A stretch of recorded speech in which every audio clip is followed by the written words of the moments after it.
Good morning students. आज आपकी history class होगी। तो फर्स्ट चैप्टर है हिस्ट्री का, ट्रेसिंग चेंजेस थ्रू 1000 ईयर्स। यानी कि 1000 ईयर में क्या क्या चेंजेस हुए हैं उसे ट्रेस करना, उसका पता लगाना। क्योंकि जो कुछ भी आज आप देख रहे हैं पहले से ऐसा नहीं था, बहुत सारी चीज़ों में चेंज हुआ है। ये चेंज कैसे कैसे हुआ है, क्यों हुआ है चेंज, इन सब के बारे में इस चैप्टर में आप जानेंगे।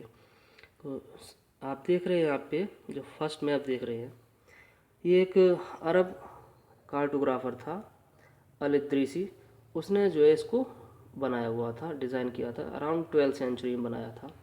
तो इसमें देख रहे हैं बेटा आप कि ऊपर जो आपको ये दिख रहा है ये क्या है, आपको श्रीलंका दिख रहा है, और जो साउथ में दिख रहा है वो आपको इंडिया दिख रहा है। ये जबकि आज आप मैप देखते हो तो बिल्कुल डिफरेंट होता है, नॉर्थ में आपका इंडिया होता है और साउथ में आपका श्रीलंका होता है। तो पहले जो मैप बना था आपका अल इद्रीसी ने जो मैप बनाया था 12th सेंचुरी में, वो कितना डिफरेंट था आज के मैप से। और वहीं अगर दूसरे एक मैप की बात की जाए, इसमें दूसरा मैप दिया गया है जो फ्रेंच कार्टोग्राफर ने बनाया है। ये काफ़ी हद तक वैसा ही मैप है जैसा मैप आज आप देखते हो। थोड़ा गुजरात का पोर्शन देखो आप, यहाँ पे सही नहीं बना हुआ है, वैसा नहीं है जैसा आप देखते हो। बट का ओवरऑल अगर आप मैप देखेंगे तो काफ़ी हद तक वैसा ही मैप है इंडिया का जैसा आज आप देखते हो। उतनी डिटेलिंग नहीं है जितनी आज के एटलस में डिटेलिंग होती है, बट वेरी सिमिलर है, उसके जैसा ही है काफ़ी हद तक। तो आप देख रहे हैं 12th सेंचुरी में अल इद्रीसी ने मैप बनाया था, कैसा था। बट उसके 600 ईयर्स लेटर फ्रेंच कार्टोग्राफर ने जब मैप बनाया तो कितना उसमें चेंज आ चुका है।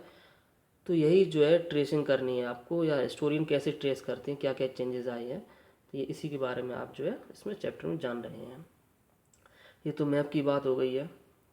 अब उसके बाद है न्यू एंड ओल्ड टर्मिनोलॉजीज़, यानी कि जो वर्ड्स यूज़ किए जा रहे हैं, क्या पहले भी उनको वही मतलब होता था जो मतलब आज होता है, या जो लैंग्वेज में जो चेंजेस आए वो कैसे चेंजेस आए, इन सब के बारे में आप जानेंगे। तो यहाँ सबसे पहले जो टर्म दिया जा रहा है आपका हिंदुस्तान का। हिंदुस्तान का आज आप मीनिंग देखते हो, आज हिंदुस्तान का मीनिंग इंडिया है, मतलब आप अपनी पूरी कंट्री को लेते हो। आपकी इंडिया स्टेट की बात आती है या नेशन की बात आती है आपके। बट इससे पहले जब हिंदुस्तान वर्ड का यूज़ होता था तो इसका मतलब जो है केवल केवल पंजाब, हरियाणा और जो गंगा यमुना के आसपास की लैंड है वहाँ तक के लिए सीमित होता था। ये हिंदुस्तान का मतलब पूरा इंडिया नहीं होता था। और ये कब तक नहीं होता था, 13th सेंचुरी तक हिंदुस्तान का मतलब केवल केवल जो है आपका इतना ही होता था। कितना, आपका जो पाकिस्तान में जो पंजाब है, इंडिया में पंजाब है, और जो है हरियाणा है और गंगा यमुना के आसपास की जो लैंड है वही केवल केवल हिंदुस्तान होता था। इसमें साउथ इंडिया को या नॉर्थ ईस्ट का जो इंडिया है उसे बिल्कुल भी इंक्लूड नहीं किया जाता था।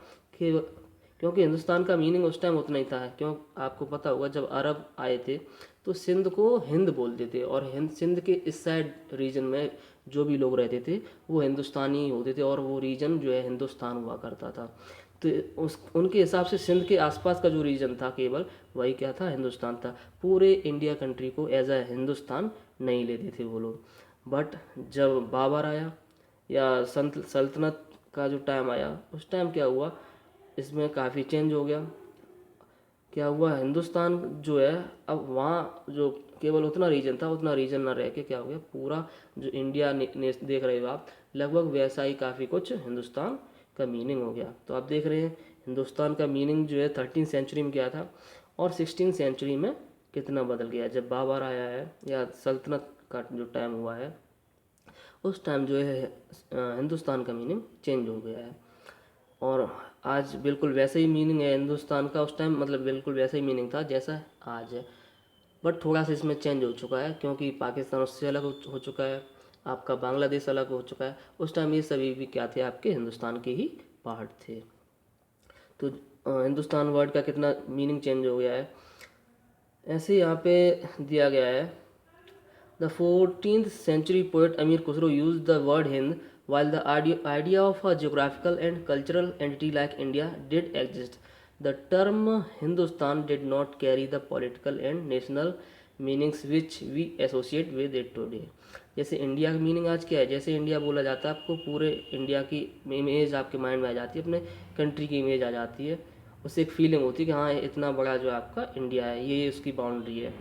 बट पहले जब अमीर खुसरो थे, वो एक पोइट हैं 14th सेंचुरी में, उन्होंने जो वर्ड हिंद यूज़ किया है तो उन्होंने बिल्कुल वैसे यूज़ नहीं किया है जैसा आज इंडिया है, आज जो हिंदुस्तान है उसके लिए यूज़ नहीं किया है। इंडिया टर्म भी पहले एग्जिस्ट करता था, बट उस टाइम जो इंडिया होता था उसका मीनिंग डिफरेंट होता था। आज जो इंडिया है वो आज एक नेशन के तौर पे है। तो बहुत सारे चेंजेस आते हैं, यही चेंजेस जो है आपको इसमें जानने को मिलेंगे। अब नेक्स्ट वर्ड है आपका, एक फॉरेनर वर्ड का यूज़ किया गया है यहाँ पे। तो जो फॉरेनर वर्ड है आज की डेट में जब कोई फॉरेनर बोलता है तो हम क्या लेते हैं, फॉरेनर से मीनिंग लेते हैं कि जो इंडिया से आउटसाइड है। क्योंकि हम इंडियन है इसलिए हम क्या सोचते हैं, फॉरेनर का मीनिंग हमारे लिए क्या होता है, जो इंडिया से बाहर के लोग हैं वो फॉरेनर हैं। बट एंशियंट टाइम तो नहीं कहेंगे, मिडिवियल टाइम में जो है क्या होता था, फॉरेनर का मीनिंग होता था कोई स्ट्रेंजर जिसे आप ना जानते हो, जो आपकी सोसाइटी से ना हो, आपकी कल्चर से मैच ना करता हो, वो क्या होता है आपका फॉरेनर होता था। जैसे कि कोई गांव की बात ले ली जाए, गांव या कस्बे की बात ले ली जाए, बहुत दूर से कोई व्यक्ति आया, कोई पर्सन आया है जो आपकी कल्चर से मैच ना करता हो, जिसकी लैंग्वेज मैच ना करती हो, तो वो क्या हो जाता था आपके लिए फॉरेनर हो जाता था विद उस टाइम के लिए। बट आज फॉरेनर का मीनिंग क्या है, जो आपकी कंट्री से बाहर का है, जो आपकी कंट्री का नहीं है वो फॉरेनर है। आपका यहाँ पे अगर तमिलनाडु के पर्सन से आप मिलते हो तो क्या है, वो कल्चरली डिफरेंट है, आपसे लैंग्वेज से डिफरेंट है, बट वो फॉरेनर नहीं है। आज वो फॉरेनर का मीनिंग चेंज हो गया है, वो आपके लिए स्ट्रेंज हो सकता है बट फॉरेनर नहीं है।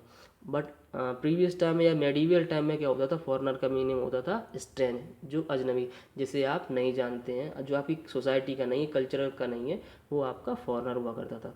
तो ये आप चेंजेस देख रहे हैं, ये धीमे धीमे चेंजेस आए हैं आपके वोकेबलरी में हो, लैंग्वेज में हो, या मैथ्स में हो, किसी भी चीज़ में है, वो ये चेंजेस धीमे धीमे आपके आए हैं। तो इसी के बारे में आप जान रहे हैं। नेक्स्ट है आपका हिस्टोरियंस एंड देयर सोर्सेस। इसको थोड़ा रीड कर लेते हैं, उसके बाद इसे अंडरस्टैंड करने की कोशिश करते हैं। Historians use different types of sources to learn about the past depending upon the period of their study and the nature of their investigation. Last year, for example, you read about rules of the Gupta dynasty and Harshvardhan. In this book, we will read about following 1000 years from roughly 700 to 1750. तो इस book में जो इस chapter में अभी आपको बताया जाएगा वो क्या बताया जाएगा, 700 से लेके 750 के बारे में के टाइम में जो भी इवेंट हुई हैं उनके बारे में आपको बताया जाएगा। इससे प्रीवियस क्लास में यानी कि 6th क्लास में आप पढ़ चुके हो, गुप्ता डायनेस्टी के बारे में पढ़ा है आपने, मौर्यन डायनेस्टी के बारे में पढ़ा है, हर्षवर्धन के बारे में पढ़ा है।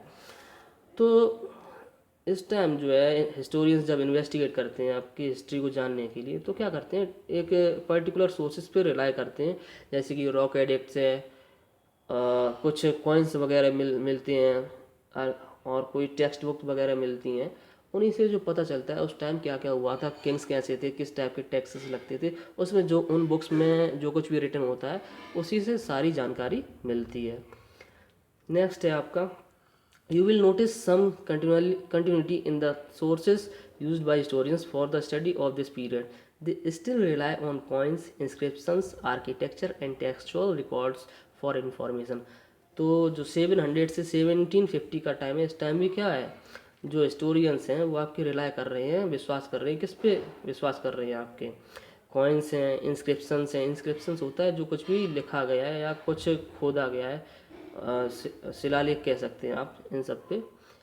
आर्किटेक्चर एंड टेक्सचुअल रिकॉर्ड्स, मतलब किस टाइप की बिल्डिंग्स होती थी, या टेक्सचुअल रिकॉर्ड्स यानी क्या क्या लिखा है, उन सब से जो है हिस्टोरियंस पता लगाते थे कि किस टाइप की उस टाइम हिस्ट्री रही होगी, कैसा कल्चर रहा होगा, कैसे लोग रहे होंगे, कौन कौन किंग्स रहे होंगे, कौन कितना पावरफुल रहा था, उसकी टेरिटरी क्या थी, कितने रीजन में वो रूल कर रहा था। ये सारी बातें क्या है आपको इन्हीं टेक्स्ट बुक से, कॉइन से, इंस्क्रिप्शन से आपको पता चलती हैं। But there is also considerable discontinuity, the number and variety of textual records increase dramatically during this period. They slowly displaced other types of available information. तो क्या था, इस टाइम जो है टेक्सचुअल रिकॉर्ड्स बहुत ज़्यादा आ चुके थे, और उनमें बहुत ज़्यादा चेंजेस भी थे।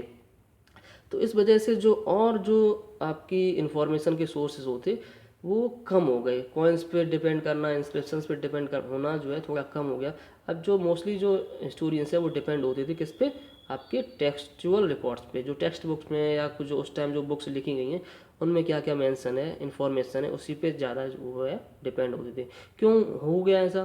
क्योंकि इस टाइम जो है पेपर आपका बहुत ज़्यादा प्रोडक्शन होने लगा, और जो पेपर है आपका जिसपे कुछ लिखा जाता है वो बहुत चीप भी हो चुका था, बहुत सस्ता हो चुका था और वाइडली अवेलेबल था। तो जब हर किसी के पास अवेलेबल था तो हर किसी ने उस पर अपना अपना लिखना स्टार्ट किया है।